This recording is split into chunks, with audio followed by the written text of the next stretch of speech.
전화금융사기 보이스피싱에 우리 농촌 사회가 멍들고 있습니다. 피해 금액만 최근 3년간 1조 3천억 원이 넘는 걸로 조사됐습니다. 네, 저희 뉴스24에서는 보이스피싱의 피해 현황과 사례, 또 예방법 등을 연속 보도로 살펴보겠습니다. 김민경 기자가 보도합니다. 보이스피싱 피해 끊임없이 진화하는 보이스피싱을 자신도 모르게 보이스피싱 상품권 등을 이용한 신종수법까지 기승을 부리고 있습니다. 전화 금융 사기 보이스피싱. 이제 웬만한 보이스피싱 사례는 언론에 보도도 되지 않을 만큼 흔한 범죄가 돼버렸습니다. 그만큼 피해 건수와 금액, 피해자도 대폭 늘었습니다. 금융감독원에 따르면 2018년부터 지난 9월까지 최근 3년여간 발생한 보이스피싱 피해액만 1조 3,183억 원, 피해 건수는 16만 4,654건에 피해자는 11만 4,724명에 달합니다. 돌려받지 못한 금액도 상당합니다. 최인호 더불어민주당 의원이 금감원에서 제출받은 자료에 따르면 최근 3년간 18개 주요 시중은행의 보이스피싱 피해 금액 가운데 7,176억 원은 아직도 돌려받지 못했습니다.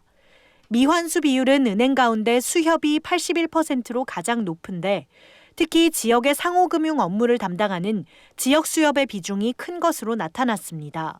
최 의원은 농어촌 지역 고령층의 피해가 심각해 피해 방지와 환수 대책 마련이 시급하다고 지적했습니다. 사기 수법은 전화에 그치지 않고 점차 진화하고 있습니다. 최근에는 카카오톡 메신저에서 가족이나 지인을 사칭해 개인정보나 자금 이체를 요구하는 메신저 피싱이 늘어나는 추세라 주의가 요구됩니다. 사위를 사칭한 인물이 장모에게 돈을 빌려달라고 하거나 자녀를 사칭한 인물이 부모에게 돈을 대신 갚아달라고 하거나 10대, 20대 자녀가 온라인으로 문화상품권을 구입한다며 부모의 주민등록증 사진을 요구하는 게 주요 수법입니다. 이 같은 메신저 피싱의 피해 금액은 올해 1월부터 9월까지 9개월간 297억 원으로 지난해 같은 기간보다 25.3% 늘었습니다. 피해는 연령대를 가리지 않고 나타나는 실정입니다. 금감원 조사 결과 50대가 모든 사기 유형에 취약한 것으로 나타났습니다. 자금이 필요한 50대는 한도 없이 대출이 가능하다는 대출빙자형 보이스피싱에 솔깃하거나 메신저로 자녀를 사칭하는 사칭형 보이스피싱에 쉽게 속아 넘어갈 수 있다는 겁니다. 금감원은 가족이나 지인이 문자 메신저로 금전이나 개인정보를 요구하는 경우 유선 전화를 통해 실제 가족 지인이 맞는지 반드시 확인해야 한다고 강조했습니다.